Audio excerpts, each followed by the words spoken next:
नमस्कार दोस्तों, कैसे हो आप लोग। आई होप कि आप अच्छे होंगे। आज का ये वीडियो आप सब लोगों के लिए काफी ज्यादा इंपॉर्टेंट होने वाला है। अगर आप मोबाइल रिपेयरिंग का काम सीखने की सोच रहे हैं और आप सही से डिसीजन नहीं ले पा रहे हैं तो ये वीडियो आप लोगों के लिए होने वाला है। ये वीडियो आपके हजारों रुपए बर्बाद होने से बचा सकता है, इसलिए ये 4 से 5 मिनट का जो वीडियो है कंप्लीट देखिएगा, क्योंकि पिछले 8-10 साल का मोबाइल रिपेयरिंग का अच्छा खासा एक्सपीरियंस रहा है। तो आज के इस वीडियो में मैं आपको काफी अच्छी नॉलेज देने वाला हूँ, काफी अच्छी जानकारी देने वाला हूँ। वीडियो शुरू करने से पहले मैं आपको बता दूं कि अगर आप इस चैनल पे पहली बार आए हैं तो चैनल को सब्सक्राइब करके ऑल नोटिफिकेशन को ऑन कर लीजिए, ताकि जब भी हम मोबाइल रिपेयरिंग से रिलेटेड कोई भी वीडियो अपलोड करें तो उसका नोटिफिकेशन आपको कंटिन्यू मिलता रहे और आप अपनी शॉप पे या अपने घर पे बैठ के बिल्कुल फ्री में बेसिक से लेकर एडवांस लेवल के मोबाइल रिपेयरिंग सीखते रहें। ऑलरेडी हमने इस चैनल के ऊपर मोबाइल रिपेयरिंग से रिलेटेड काफी सारे वीडियो डाल के रखे हुए हैं। अगर आप चैनल पे पहली बार आए हैं तो चैनल के सभी वीडियो 1 बाय 1 करके देखिएगा, काफी अच्छी नॉलेज मिलने वाली है। आप अपने आप को काफी अपडेट कर सकते हैं हमारे वीडियो बिल्कुल फ्री में देख के। तो चलिए गाइज, मेन टॉपिक के ऊपर आते हैं और जानते हैं कि मोबाइल रिपेयरिंग का काम सीखने से पहले हमें किन बातों का ध्यान रखना चाहिए ताकि हमारा जो पैसा है वो बर्बाद होने से बच सके।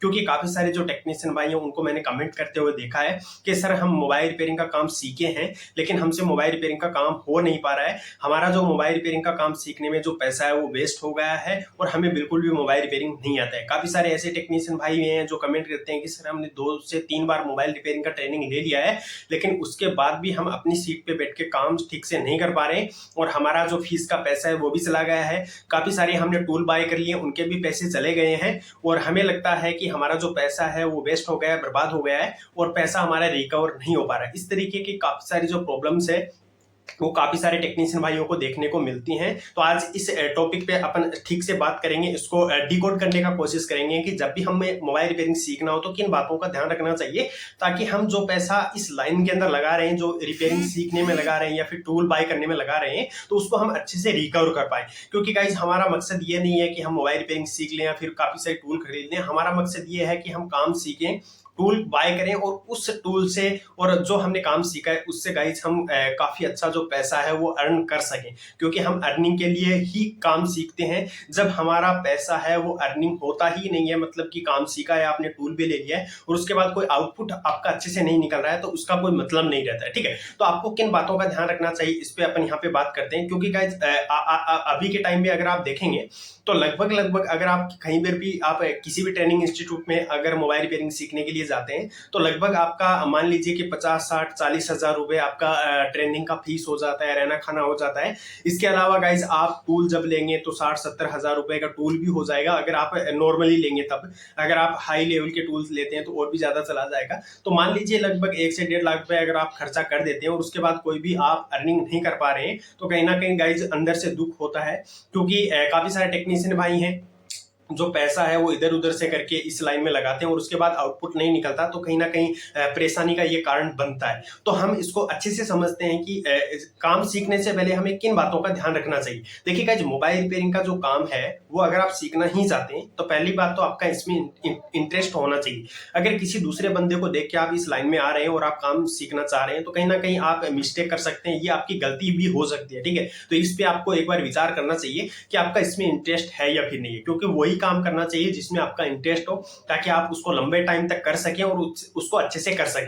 मोबाइल रिपेयरिंग के लाइन के अंदर भी यही है कि आपको लंबे टाइम तक बने रहना पड़ेगा अगर आपको अच्छा काम करना है, अच्छी कमाई करना है। तो अगर आप ऐसा सोचते हैं कि मैं एकदम फ्रेशर बंदा हूं और मोबाइल रिपेयरिंग लाइन के अंदर आऊंगा, 1-1.5 महीने की ट्रेनिंग लूंगा, अच्छे टूल लूंगा और उसके बाद मैं महीने के 50-60 या फिर 1 लाख कमाने लग जाऊंगा, तो ये आप गलत सोच रहे हैं। ऐसा इसमें नहीं है, देखने में कुछ अलग होता है लेकिन जब अपनी सीट पे बैठ के काम करते हैं उसमें गलत होता है। अब काफी सारे जो टेक्नीशियन भाई हैं वो गलती यही करते हैं, वो फ्रेशर बंदे होते हैं और डायरेक्ट वो क्या करते हैं कि एडवांस लेवल की मोबाइल रिपेयरिंग का ट्रेनिंग ले लेते हैं और उसके बाद काफी सारे टूल भी बाय कर लेते हैं और उसके बाद जब अपनी सीट पे बैठ के काम करते हैं तो कहीं ना कहीं उनको प्रॉब्लम होती है और जो पैसा है वो ऐसा लगता है कि वेस्ट हो गया, रिकवर नहीं हो पा रहा है। तो इसका सोल्यूशन क्या है, इस पे अपन यहाँ पे थोड़ा सा बात करते हैं। देखिए, मोबाइल रिपेयरिंग का जो काम है उसको आप 3 तरीके से डिवाइड कर सकते हैं ताकि आपको अच्छे से समझ में आए। एक तो गाइज एकदम बिल्कुल बेसिक होता है जिसमें आप फोन का डिस्प्ले चेंज करना है या फिर फोन का जो बैटरी है वो चेंज करना है या कोई फ्रेम वगैरह है वो चेंज करना है, टेम्पर ग्लास लगाना है या फिर कोई माइक स्पीकरिंग है उसकी क्लीनिंग वगैरह करना है। तो ये एकदम बिल्कुल बेसिक काम होता है। इसके लिए गाइज आपको ज्यादा कहीं पर ट्रेनिंग लेने की जरूरत नहीं होती है। आप किसी भी एक नॉर्मल शॉप के ऊपर बैठ के भी अगर आप महीने 2 महीना अगर काम कर लेते हैं तो कहीं ना कहीं ये चीज है वो आपके समझ में आ जाएगी और आप इस पे काम कर सकते हैं। इस पे कोई एक्सटर्नली आपको ट्रेनिंग लेने का जरूरत नहीं है। इसके अलावा गाइज अपन यहाँ पे थोड़ा सा बेसिक पे थोड़ा सा एडवांस पे जाएं तो उसके अंदर आता है कि आपने डिस्प्ले चेंज करना है या फिर बैटरी चेंज करना है या फिर फोन के अंदर माइक स्पीकर रिंगर है या फिर चार्जिंग का सॉकेट है। इस तरीके के जो काम होते हैं, नीचे का सीसी जो फ्लेक्स होता है वो चेंज करना है, नीचे का सीसी बोर्ड चेंज करना है, ये जो थोड़े से काम होते हैं इनको आप थोड़ा सा एडवांस बोल सकते हैं। तो इसके लिए भी गाइज आपको कहीं किसी ट्रेनिंग सेंटर को ज्वाइन करने की जरूरत नहीं होती है। किसी भी आप मार्केट की शॉप पे बैठ के 2 से 3 महीने काम करेंगे तो कहीं ना कहीं आपको एक नॉलेज हो जाएगा और आप इस पे काम करना लग जाएंगे। उसके बाद गाइज अपन यहाँ पे बात करें एडवांस लेवल की या फिर चीप लेवल की, तो उसमें आता है गाइज आपका यहाँ पे आईसीयू का काम आता है, जिसमें आप छोटी सी लेके बड़ी आईसीयू होती है, सीपीयू एमएमसी पावर जो भी करना होता है या फिर फॉल्ट फाइंडिंग होता है। जितने भी फोन के अंदर सेक्शन बने होते हैं उनके अंदर जो भी प्रॉब्लम आता है उसको फाइंड आउट करना, जो भी प्रॉब्लम है उसको फाइंड आउट करके उसको सोल्यूशन करना, आप इसको चीप लेवल बोल सकते हैं। यानी 3 कैटेगरी में आप इसको डिवाइड करेंगे और उसको अच्छे से समझेंगे। फर्स्ट कैटेगरी, सेकंड कैटेगरी है, उसके लिए आपको कहीं पर भी ट्रेनिंग लेने का आवश्यकता नहीं है। किसी भी मार्केट शॉप पे अगर आप 2 से 3 महीने काम कर लेंगे तो कहीं ना कहीं आपको ये चीजें समझ में आने लग जाएंगी। उसके बाद गाइज अगर आप थोड़ा चीप लेवल का काम सीखने का सोच रहे हैं तो इसके लिए गाइज आप किसी भी एक ट्रेनिंग सेंटर को आपको जो भी अच्छा लगता है उसका फीडबैक देख के आप ज्वाइन कर सकते हैं। और जब आप गाइज ट्रेनिंग ले लेते हैं, पहले से आपको बेसिक नॉलेज है, उसके बाद अगर आप चीप लेवल का थोड़ा काम सीखते हैं तो कहीं ना कहीं ये आपके लिए बेनिफिट रहेगा इसमें। और जब आप सीट पे बैठ के काम करेंगे तो इसमें भी आपको अपडेट होने में कम से कम मैं मानता हूं कि 1 से 1.5 साल आपको लगेगा। अगर आप ये सोचते हैं कि मेरे को बेसिक पूरा काम आता है और मैं किसी भी ट्रेनिंग सेंटर पे 1 से 1.5 महीना मोबाइल रिपेयरिंग का ट्रेनिंग लूंगा, उसके बाद अच्छे टूल लेके अपनी शॉप पे बैठ के अच्छा काम करने लग जाऊंगा, महीने के 1 से 1.5 लाख रुपए कमाएंगे, पूरे मार्केट पे कब्जा कर लूंगा, पूरे मार्केट का काम आने लग जाएगा, तो कहीं ना कहीं ये आप गलत सोच रहे हैं। क्योंकि गाइज अगर आप ट्रेनिंग सेंटर जाते हैं, ट्रेनिंग सेंटर पे ट्रेनिंग अच्छे से लेते भी हैं और उसके बाद अपनी शॉप पे बैठ के अच्छी टूल से काम करते हैं तो उसके बाद भी लगभग मान के चलो कि आपको 1 से 1.5 साल उसमें लगने वाला है। ठीक है, कहीं ना कहीं अब टेक्नीशियन भाई गलती यहीं पे करते हैं कि बेसिक नॉलेज उनको बिल्कुल भी नहीं होता है और डायरेक्ट वो चिप लेवल का काम सीख लेते हैं और उसके बाद काफी सारे टूल ले लेते हैं और टूल भी ऐसे लेते हैं जिसके बारे में उनको नॉलेज नहीं रहता। ठीक है, अब गाइज काम करने के लिए आपके पास प्रोफेशनली टूल ज्यादा होने का कोई जरूरत नहीं है। आप नॉर्मली जो मिड रेंज के टूल्स आते हैं उनसे भी काफी अच्छा काम कर सकते हैं, जो कि मैंने किया है और आज भी करता हूं। ठीक है, आज भी करता हूं। इसलिए गाइस सबसे पहले मोबाइल रिपेयरिंग का काम सीखने से पहले अगर आपका ये सोच रहे हैं कि आपको बेसिक ही सीखना है, बेसिक ही करना है, तो आप ज्यादा कहीं पर भी जाने की जरूरत नहीं, किसी भी मार्केट की शॉप से आप सीख सकते हैं और जितने दिन आप चाहें उतने दिन काम कर सकते हैं।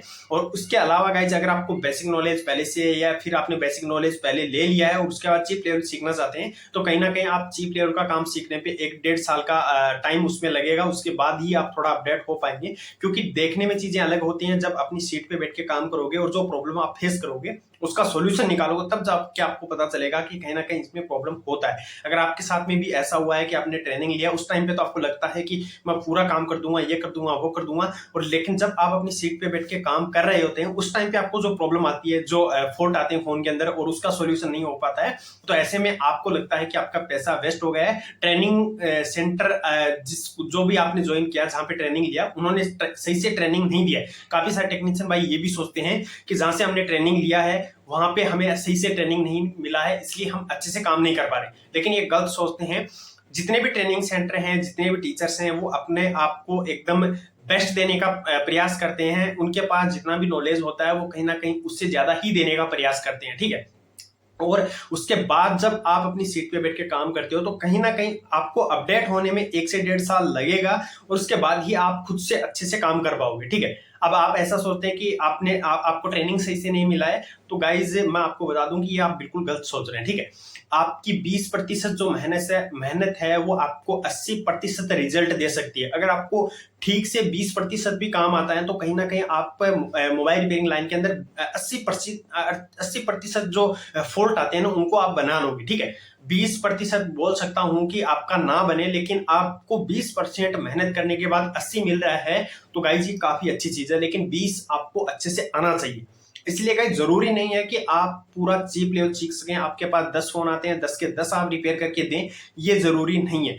बड़े बड़े टीचर्स को मैंने देखा है जिनसे फोन नहीं बनते हैं, और नहीं बनते तो नहीं बनते, ठीक है। ये एक इलेक्ट्रॉनिक सर्किट है जिसके अंदर गाइस इतने हजारों तरीके के फॉल्ट आपको देखने को मिलते हैं कि पूछो मत, ठीक है। और सर्किट भी चेंज होते रहते हैं। आज फोन के अंदर कोई आईसी लगी है, कल कोई सर्किट आएगा उसमें अलग रहेगा, परसों कोई सर्किट आएगा उसमें अलग रहेगा। जैसे कि आपने देखा है कि सिंगल पावर आईसी था, डबल था, ट्रिपल हो गया, 4 पावर आईसी आने लग गया, ठीक है।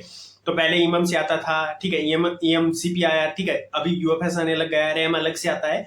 तो इस तरीके के जो फोल्ट हैं, जो सर्किट है फोन के अंदर देखने को मिलते हैं। जैसे कि पहले सिंगल सीपीयू होता था, और अभी आप देखेंगे कि सीपीयू अलग से है, ईएमएम से अलग से, रैम अलग से लगा हुआ है, डबल डेकर अलग से लगा हुआ है, ठीक है ना। और आपका जो लेयर मदरबोर्ड है वो अलग आने लग गया है। तो ये जो चीजें हैं ये मार्केट के अंदर नया नया आता रहता है। इसलिए गाइज आप बिल्कुल भी परेशान ना हो। अगर आपने कहीं से ट्रेनिंग ले लिया है और उसके बाद आप ये सोच रहे हैं कि आपसे काम नहीं हो पा रहा है, आपसे फोन कम बन रहे कोई दिक्कत नहीं है, ठीक है। ये ना सोचें कि 100% मुझे फोन बनाने नहीं बनते, मुझसे भी नहीं बनते, अच्छे अच्छे टीचर्स हैं उनसे नहीं बनते, ठीक है। सर्किट है कहीं अंदर से आपका वो जो गत्ता है वो खराब हो जाता है, कई बार फोल्ट समझ में नहीं आता है। आपने देखा नहीं होगा कि कई बार ऐसा होता है कि एक छोटा फोल्ट होता है वो बड़े टेक्नीशियन से नहीं बनता है, और एक बड़ा जो फोल्ट होता है जो बड़ा टेक्नीशियन नहीं बना पाता है, एक छोटा सा जो फोल्ट होता है वो बड़ा टेक्नीशियन नहीं बना पाता है, और छोटे टेक्नीशियन किसी के पास वो फोन जाता है तो वो रिपेयर होके आ जाता है। तो ये घबराने वाली कोई टेंशन नहीं है, कोई चीज नहीं है कि आपसे सभी फोन नहीं बन रहे, ठीक है। जितने बनते हैं उतने बनाइए, उस पर आप खुश रहिए, ठीक है। और आप ये मत सोचिए कि मुझे 100% सीखना है। काफी सारे टेक्नीशियन भाई हैं वो एक बार ट्रेनिंग लेते हैं, उसके बाद बैठ के काम करते हैं महीने 2 महीने, फिर उनको लगता है कि सही से ट्रेनिंग नहीं मिला, दूसरा ट्रेनिंग सेंटर गए हैं, कहीं दूसरी शॉप पे गए हैं, कहीं पर जा रहे हैं, ठीक है। और वो 2 से 3 जगह होके आ गए, फिर भी लगता है कि गाइज अब मेरे से नहीं हो पाएगा, मतलब ठीक से ट्रेनिंग सही नहीं मिल रहा है। तो गाइज ये गलत है, ठीक है। आपने एक जगह पे ट्रेनिंग लिया है, बस आप उस पे विश्वास रखिए। और आप पे अभी तो गाइज यूट्यूब है वो आपके लिए बेस्ट है। यूट्यूब पे इतने सारे टेक्नीशियन भाई आ गए हैं, काफी अच्छे अच्छे वीडियो डालते हैं, काफी अच्छे ट्रेनिंग सेंटर वाले भी हैं जो बिल्कुल फ्री में आपको जो वीडियो वो प्रोवाइड कराते हैं। तो उनको देख के भी आप अपने आप को अपडेट कर सकते हैं। एक बार ट्रेनिंग लिया है, नॉर्मली आपको बेसिक नॉलेज पहले से है, आईसी वगैरह रिवॉल्व करना है, ये चीजें आपको आने लग गया है, और उसके बाद आप हल्का फुल्का फोल्ट भी बना लेते हैं। तो आपको मतलब बार बार ट्रेनिंग लेने का जरूरत नहीं है, पैसा आपको वेस्ट करने की जरूरत नहीं है। यूट्यूब पे देख के भी आप काफी अच्छा सीख सकते हैं, लेकिन इसके लिए आपका इंटरेस्ट होना चाहिए, ठीक है। तो गाइज आप बार बार ट्रेनिंग ना ले, बार बार पैसा खर्च ना करें। और काफी सारे जो टेक्नीशियन भाई हैं वो नई नई ट्रेनिंग लेते हैं, उसके बाद फालतू का काफी सारा जो सामान है वो खरीद के ले आते हैं, ठीक है। जब भी आप ट्रेनिंग ले उसके बाद गाइज आपको उतना ही टूल लेना है जितना आपके काम में आए, ठीक है। एडवांस लेवल का टूल अगर आपको लेना है तो वो गाइज आप बाद में लें। पहले आप जैसे कि अगर आप चिप लेवल का काम सीख रहे हैं तो उसके अंदर अगर आप नॉर्मली टूल लेते हैं तो आप छोटे वाले टूल होते हैं ये तो आपके 8-10 हजार में आ जाते हैं। और अगर बड़ी टूल की बात करूं, आपने नया नया ट्रेनिंग लिया है, बेसिक नॉलेज आपके पास है, थोड़ा सा चिप लेवल आपने सीखा है, सीपीयू रिवॉल्व करना है, या फिर आपका कोई फॉल्ट फाइंडिंग है, सॉर्टिंग निकालना, इस तरीके का चीज आपने सीखा है, तो ज्यादा आपको टूल लेने का महंगा लेने की जरूरत नहीं है। एक नॉर्मल सा आप माइक्रोस्कोप ले सकते हैं, एक नॉर्मल जो मिड रेंज की जो एसएमडी मशीन आती है वो लेना है, एक डीसी मशीन लेना है, ठीक है। और इसके अलावा एक आपको अच्छा आयरन लेना है, ठीक है। इसके अलावा कोई पीपीडी वगैरह है, डी सोल्डर वायर है, या आपका जो ये फ्लेक्स है, ये तो नॉर्मल चीजें होती हैं जो ये ज्यादा महंगा नहीं आता। लेकिन गाइज ये जो माइक्रोस्कोप है, डीसी मशीन है, आपका एसएमडी मशीन है, तो आप या फिर आयरन है, तो ये भी ज्यादा आपको बहुत मतलब प्रोफेशनली अगर आप नहीं लेते हैं तब भी आपका काम चल सकता है। बेसिक आप ले सकते हैं। अगर आप बोलेंगे कि टूल पे अलग से वीडियो बना के दो तो इसमें मैं आपको बना दूंगा कि आप मिड रेंज के कौन से टूल ले सकते हैं जिससे आपका काम हो सकता है, ठीक है। अब काफी सारे टेक्नीशियन भाई हैं वो क्या करते हैं कि नया नया काम सीखा है उसके बाद पूरे ही टूल ले लेते हैं, ठीक है। आप डीएसओ भी ले लिया है, आपने थर्मल कैमरा भी ले लिया, ये भी ले लिया, वो भी ले लिया, पैसा चला जाता है उसका, वो पैसा रिकवर होने में कितना टाइम लगता है ये तो सब जानते हैं, ठीक है। इसलिए गाइज आपको पहले ऐसे कूद के नहीं पड़ना है कि सब कुछ ले आए, ठीक है। आपको धीरे धीरे करना है, धीरे धीरे आपको कमाई करना है, धीरे धीरे करके आपको टूल लेना है। ऐसे हवा में बातें आपको बिल्कुल भी नहीं करनी है, ठीक है। आप धैर्य रखेंगे, आप विश्वास रखेंगे, धीरे धीरे काम सीखेंगे, तब गाइज आपका काम हो पाएगा। तो इस वीडियो में मैंने गाइज आपको एक मतलब एक आप सही डिसीजन ले सके इसलिए मैंने ये वीडियो बनाया है। इस वीडियो को आपने ठीक से देखा है, ठीक से आपने समझा है, तो कहीं ना कहीं आप मोबाइल रिपेयरिंग का काम सीखने का सोच रहे हैं, सीख रहे हैं, या फिर आप सीख चुके हैं, तो कहीं ना कहीं आपका जो डिसीजन है वो लेने में ये वीडियो आपका मदद कर सकता है। वैसे तो आप सोचने समझने की शक्ति रखते हैं, तो गाइज आप भी अपना डिसीजन ले सकते हैं। तो कहीं ना कहीं ये वीडियो है थोड़ा सा आपका हेल्प कर सकता है, और कहीं ना कहीं आपको सही एक जो गाइड है वो आपको इस वीडियो से मिली होगी। वीडियो पसंद आया तो लाइक कर दो, कमेंट करके बताओ कि आपको किस तरीके की प्रॉब्लम्स आई हैं और आप अगर सीखना चाहते हैं तो गाइस ये वीडियो आपको अच्छा लगा या फिर नहीं लगा। और अगर आपको सीरीज वाइज वीडियो चाहिए बेसिक से लेके, जैसे बेसिक से लेके मोबाइल रिपेयरिंग का आपको एडवांस लेवल चाहिए, वीडियो 1, वीडियो 2, वीडियो 3 या फिर डे 1, डे 2, डे 3, इस तरीके के पूरे आपको वीडियो कंप्लीट चाहिए तो आप कमेंट करके बता दो, ताकि आने वाले टाइम पे मैं आपको धीरे धीरे करके ये वीडियो दूंगा जिसमें हम आपको बिल्कुल बेसिक से चार्जिंग सॉकेट्स लगाने से लेके मैं आपको डबल डेकर सीपीयू तक का पूरा प्रोसेस बताऊंगा, फॉल्ट फाइंडिंग है या फिर जो भी चीजें होती हैं तो आप अपने शॉप पे बैठ के भी सीख सकते हैं। ऑलरेडी आपने ट्रेनिंग लिया है तो आप अपने पैसे भी बचा सकते हैं। इसके लिए सिर्फ आपको कमेंट करना है और कमेंट में लिखना है कि आपको कोर्स मतलब चाहिए, और आप कंप्लीट लिख के भी आप मुझे बता सकते हैं। अगर आप लिखते हैं कि वीडियो कंप्लीट देखा है तो समझ में आएगा मुझे कि हाँ आपने यहाँ तक देखा है और आपको आने वाले टाइम के अंदर वीडियो स्टेप बाय स्टेप चाहिए, 1 2 3 4 इस तरीके से। तो गाइज आज का ये वीडियो अगर पसंद आया तो वीडियो को लाइक करो और चैनल को आपने अभी तक सब्सक्राइब नहीं किया तो सब्सक्राइब करके ऑल नोटिफिकेशन को ऑन करो, ताकि जब भी वीडियो डालें उसका नोटिफिकेशन आपको कंटिन्यू मिलता रहे। तो गाइज नेक्स्ट वीडियो में फिर मिलेंगे।